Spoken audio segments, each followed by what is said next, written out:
A Day in My Life noong December 31 hanggang January 1. Umpisan nga natin dito sa paglilinis ng kuko ko noong 31.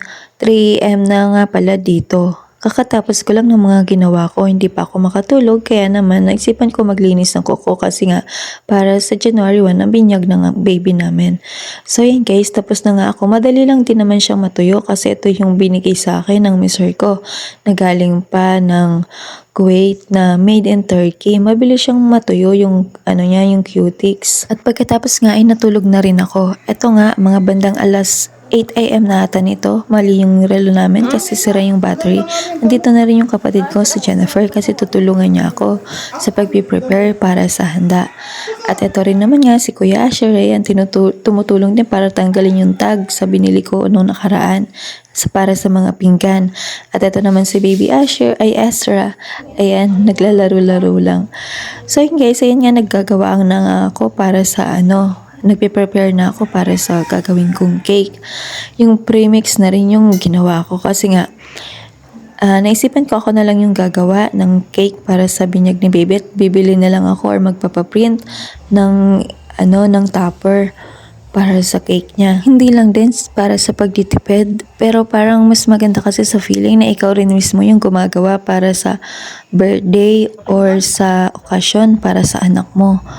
Ayun nga guys, kasi nga bumili na rin ako ng cake molder kasi sa every milestone ni baby, every month, pwede tayong gumawa o pwede akong gumawa ng cake para hindi na bibili. At para pwede rin gumawa ng pangmerienda para hindi na palaging bibili sa tindahan. At kapag merong may birthday sa pamilya, ay pwede na rin gumawa kasi meron din naman kaming oven. Sayang din lang din naman. Pwede kang gumawa ng sarili mong recipe or pwede ka rin naman bumili ng premix na meron din naman na ganun. Kasi kung minsan, kung susumahin ko din naman ito, yung ginastos ko sa cake na to ay halos parehas lang din kung nag-order ako. Pero sinubukan ko lang din naman talaga. Pero kapag naging gamay ko na to ay maaring makakatipid kami. So yan na guys, ayan na, nagawa ko na. At pagkatapos ay hindi ko na nga na-vlog yung iba. Ito nga ay nung January 1 na, 2 AM. So yan na guys, nagawa ko na yung Bake Mac at ito yung cake. Dinoble ko, bali dalawa yung ginawa kong cake. At ito naman yung biryani. At hindi ko na nga na-vlog yung iba. At andito na nga rin kami sa simbahan dahil maaga kami. Bali pangalawa kami sa nauna dito at maghihintay na lang kami na mag-umpisa kasi nga sabi 9 AM yung seminar at pagkatapos ng seminar ay diretso na simba ay binyag. Bali dalawa pa lang yung kasama namin, isang ninong at isang ninang, bali pinsan ko din naman sila parehas.